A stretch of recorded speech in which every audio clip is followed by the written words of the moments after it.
So nothing replicates chipped wood like chip wood. So let's chip some wood. I mean, why not, right? When we want something for our vehicles, dioramas, vignettes, etc., that kind of filler, great accessories, going with kind of an old board or post or something like that for a project is often a really, really nice way to go, because you can add the cliche proverbial splash of color with these things. It really enhances the scale effect for a lot of projects. And also, we gravitate towards it because we're all very familiar with it. So that having kind of that ultimate familiarity in a project, like old farm, old barn wood or, siding, stuff of this nature, is really effective. And to do this, we take our hobby shop purchase of basswood or balsa. You can use balsa. I do prefer basswood myself. It's a tighter grain. It looks a little bit more realistic in scale. But we can put in some gray and brown washes into this to kind of age the wood out of the gate. And that's kind of the advantage you have over, say, resin or plastic pieces for this purpose. So I tend to lean on using real wood for this because we can go through this particular process here. It's highly effective. So we thin the paint down with water, and I'm just using a water-based Mission Models here. You can use basically any paint you want, no big deal, but water-based is super simple. It doesn't harm the wood or anything of the effect and won't deteriorate over time. But we're going to want to put down some thin gray washes to kind of start the process. It's kind of a pre-weathering, if you will, kind of an underlay of sorts. And the reason for this is what we're going to do is we're going to paint, showing the demonstration pieces from other streams. We're going to add some paint on top and then chip that back, and then we're going to add some stripes and stuff like that too. So aging the wood out of the gate, no pun intended, is really what this is. The first step is, and it's pretty simple, pretty straightforward. Just slapping down some browns and grays. I tend to lean more towards the gray. When you look at references of particularly farmland and older woods, fences and stuff of this nature, the planking that they're using and the boards that they're using tend to be in a lighter shade usually, and then they'll gray out over time, actually fairly fast, over quickly in a couple of years. And you can add some other details like old nail holes and some other stuff too, whatever you are looking for. But really just kind of gray the wood out at first and then let it dry. You have to, the thing with a lot of this process is because wood is absorbent, you need this to dry as we move along. So you'll see the hairdryer, mention the hairdryer quite often in that. So when you do these washes, they're wet, get those in there. And then this is the two colors I've chosen for the paint that we're going to use. One's just kind of a turquoise emerald green, another one is a bright red. And then we're going to throw down some hairspray using the airbrush. This is a classic process, just simply putting down a layer of hairspray and then over painting with the top coat. Basic 101 hairspray, no big deal. With Mission Models paints in particular, it's pretty reactive to hairspray, so I just recommend one even coat. Get that down on there, dry it really good, and putting down the other color here. We're going to do the other one in kind of an orange-red color. And that's just showing you the painting process real quick. Nothing special. You don't have to be fancy with this. That's the beauty of all of doing old wood, is you can be a little bit sloppy and kind of random and etc. So that's pretty cool. And again, if you're unfamiliar, welcome. This is RSP. And we do live streams on the regular basis, and what I'm starting to do is editing down the stream material into these short tutorial videos for you guys. So with that said, let's chip some wood. And as a lot of you are familiar with now, that is the chipping brush of chipping brushes. But I like to use an old scruffy brush, and then you got to have a lot of paper towels, and then got to have the water. But really what you want to do, the key to this, is get that water out of the brush. And you can see there, the brush itself is actually fairly dry. Especially with Mission paint that is erasable with water.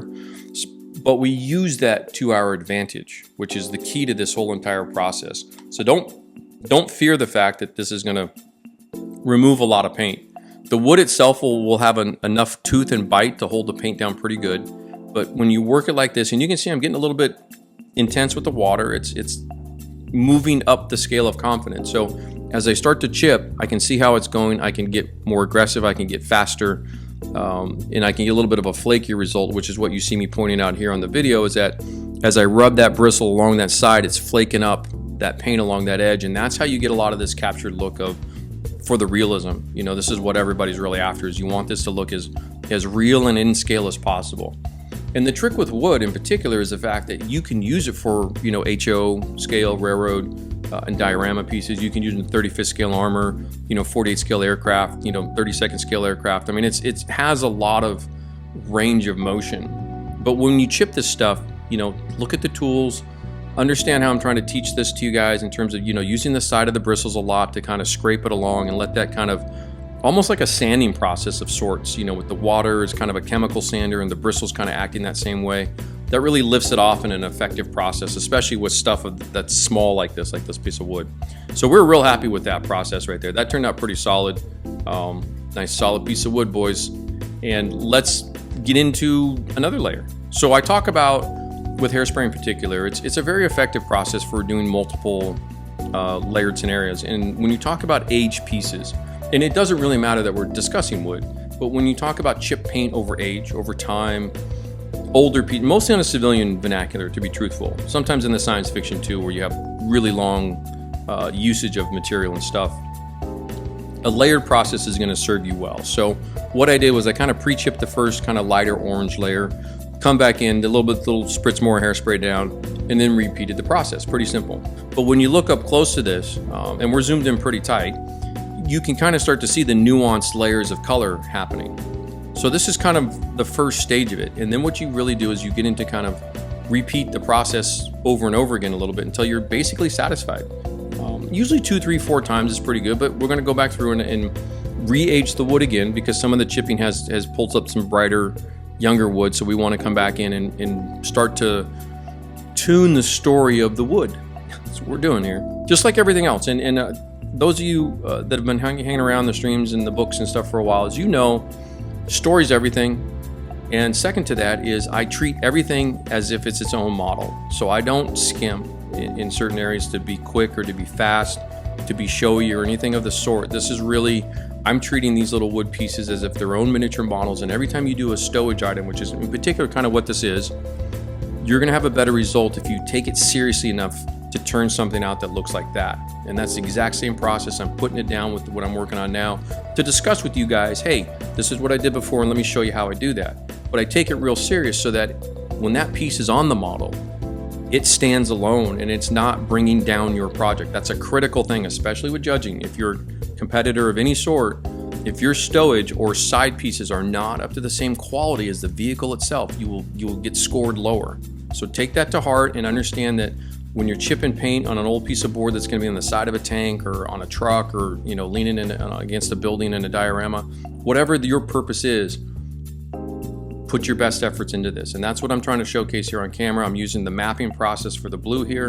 And it's an extraordinarily fun process too, by the way. If you've never done this, mapping is really, think of a geographical map, the topographical map. And you have these shapes from the first rounds of chipping that you have, those blue outline shapes. And if you look at it like a map, you can see kind of the outline. So what you do is you're building up opacity in kind of a more condensed area as you get closer to the center of that shape. And that's kind of what we call it mapping, because it literally looks like a geographical map. So it's a really fun process, super easy to use. Again, you can use really any paints you want for this. You can use oils. I'm still using the Mission paint here in the acrylics. And then I'll actually get into to weathering this up with some oils here in a second. But I'll do the same thing with the red board as well. Again, having the other demo pieces next to showcase everybody. This is really that process of take layers to heart, work light to dark, etc. Build up your story even on an old piece of wood. It makes a big difference in the end. So that said, we're going to get this little kind of mapping done here on this smaller post here. Let you guys just kind of enjoy the brushwork for a minute. I was kind of happy because these are some of the videos where the camera work starts to improve a little bit when you're using an iPhone to film. So kind of getting the better swing of that. But let's put some OPR down, a little bit of oil paints with some moss, kind of yellow-green. So I switched to the oil paints here. And you can work right in. There's no varnishes needed. You just dry and go, dry and go. That's each step you dry, and then you move on to the next one.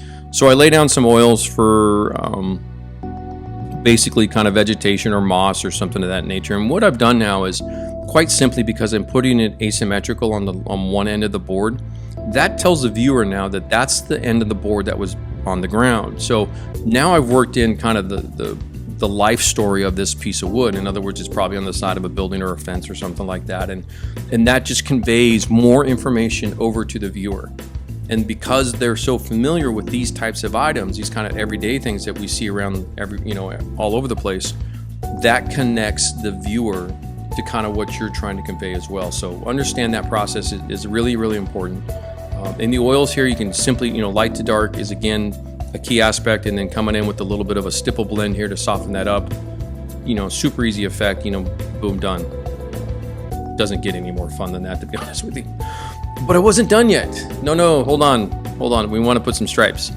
So I was describing in the live stream that I thought, what if this piece of wood came from an old billboard or something like that, where there were some graphics on that. And so to do that, keep your man-made part of that geometric, in other words, really bold, strong shapes. That really conveys that story part of it, that this was part of something else or bigger.